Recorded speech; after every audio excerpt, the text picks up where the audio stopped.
Hello YouTube. Let's take a break from car stuff for a minute. When I was making that servo piston for my Sunbird, I had to cut off the aluminum round stock in my little bandsaw, and I didn't realize it at the time, but my vise broke.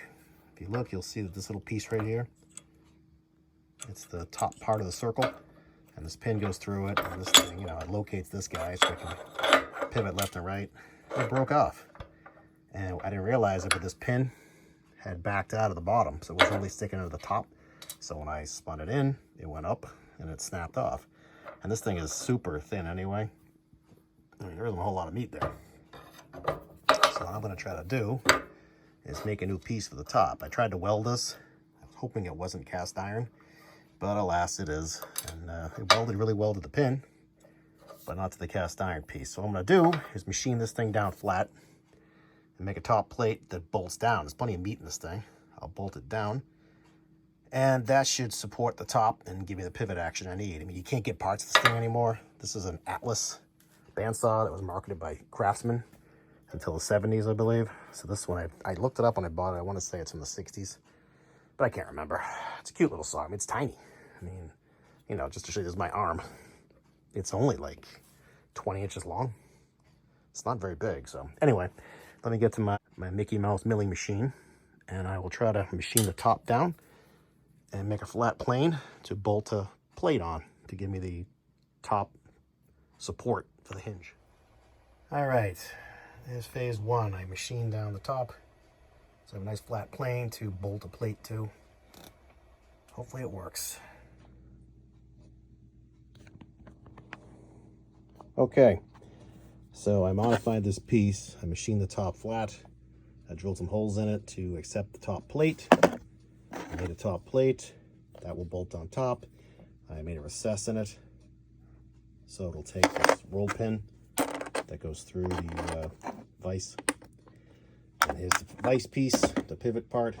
I had to machine this face down a little bit because when I put this thing on, I had to take more material off to get it flat. And this opening right here was a little smaller than this. This was like I think it was like a 485 thickness, and this is like a 420. So I just knocked it down a little bit. So let me put it all together and let the magic happen. I had to use Allen screws because the bolt heads would have been on top of each other. It's a really tight fit for everything, but I got them in. So this is the mock-up. I test fit the vise and it fits. Now I will throw the pin in and put it all together. All right, finished product. It's all back on the saw, pivots. You can move it in, whatever, tighten it up. It only has a half nut thing there that it sits in. But it's enough. I mean, this is a light duty little saw. It's not a big ass saw by any means. But there you go. That just draws it in. And boom. You're done. That's it. Stupid little thing, but without that, I can't release the saw. I mean, that's the vise. So there you go. Now I can move on to the other thing that broke. The hydraulic piston that goes in here into the stud. It controls the rate of lowering. It's a little hydraulic gizmo. And the bottom cap blew off it. I picked the saw body up to get the vise out, and all of a sudden I had hydraulic fluid all over the floor, my shoes, everywhere. This bottom cap popped off. So there's nothing that holds it on. I can't figure out how to silver solder it or whatever, so I just epoxied it on. So let's hope it stays. I gotta fill it up with fluid and bleed it and try it back on the saw, see what happens. So wish me luck. Okay, friends, it's done. And it works, pretty much. The vise, I already showed you, that works fine. That's hydraulic piston. It's all back together again. The epoxy's holding up great. Hasn't blown apart yet and soaked my shoes. The piston works pretty well. They really are a pain in the ass to fill and bleed. All they give is this one little bleeder hole and fill hole, and it's like a number 8. It's tiny. So I drilled and tapped some holes in the bottom cap here so I could put the fluid in from that direction. Fills it a lot faster. I mean, this is ridiculous, this top thing. So how it works is this. Right now it's at rest. The piston is closed, so it stays stationary. If you crack it loose, I'm gonna try to do it one hand. Hold the phone. You know, the more you crack it, the faster it'll go down. See, it's going real slow. So you can go a little faster. You can go a little faster. It's pretty cool, and you can stop it if you want. You know, boom. That's it. That's how it works. I don't have all the travel. I'll show you when it finishes its arc. At the very top, I'm missing like 2 inches of stroke. If you pick it up and you close the piston, try to do this one-handed, it's all right. Close the piston, now watch, it'll drop like 2 inches. See, now it catches.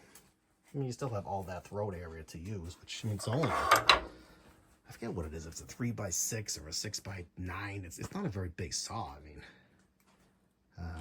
So you're missing, you know, this area here of holding power, but, you know, whatever, I don't really care. $150 saw that I bought about 8 years ago, and I've used like twice a year since then. You know, leaks out a little seal right here in the piston. You can't get parts of this thing. It's obsolete, so. With luck, I'm gonna pick up another one of these tomorrow. Local guy has one. I saw it a couple of years ago. He said he'd sell it to me cheap. We never did the deal, and this thing broke last week, and I called him and said, hey, still got that saw? He's like, yeah, it hasn't moved. I want to get rid of it. And I said, what do you want for it? I got $100. I'm like, $100. If it works, I'll take it. He's like, oh, it worked great. So I'm going to go get that tomorrow, but this one does work again. So, and again, I don't use it very often.